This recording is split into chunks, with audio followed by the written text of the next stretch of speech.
एक छोटे से कस्बे एल्म रिज में 3 बेहतरीन दोस्त रहते थे, लीना, रावी और मैक्स।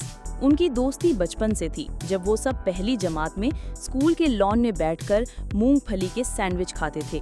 वक्त गुजरता गया मगर उनकी दोस्ती मजबूत से मजबूत तर होती गई।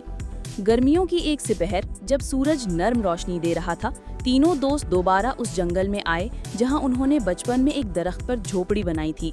वो झोपड़ी अब पुरानी हो चुकी थी, बेलों ने उसे ढांप लिया था और लकड़ी की कुछ तख्तियां टूट चुकी थी। वो माजी की एक याद की तरह खड़ी थी। लीना ने अचानक एक अजीब चीज देखी।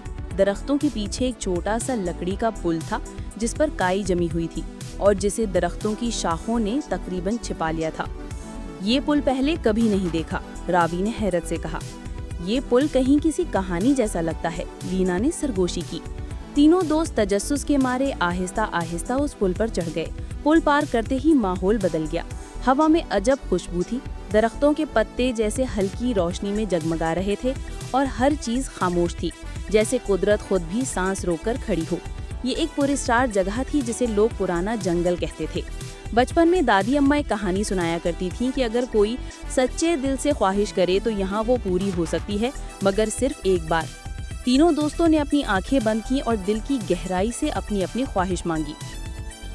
लीना ने हिम्मत मांगी क्योंकि वो हमेशा दूसरों के सामने बोलने से घबराती थी।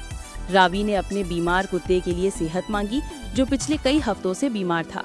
मैक्स ने कुछ ना कहा, बस अपनी दादी की तस्वीर जेब से निकालकर उसे पकड़े रखा और दिल ही दिल में कुछ सोचा। अगली सुबह जब वो जागे तो वो अपने घर के करीब नदी के किनारे थे, जैसे कुछ हुआ ना हो। मगर फिर अजीब अजीब बातें होने लगी। रावी का कुत्ता भागता हुआ आया, बिल्कुल सेहतमंद और खुश।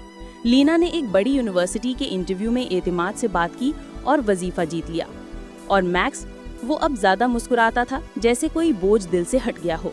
तीनों ने कई बार इस पुल को दोबारा ढूंढने की कोशिश की, मगर वो पुल कभी नहीं मिला। मगर वो जानते थे कि उन्होंने कुछ खास देखा है और वो यादें, वो जादू हमेशा उनके दिलों में जिंदा रहेंगी।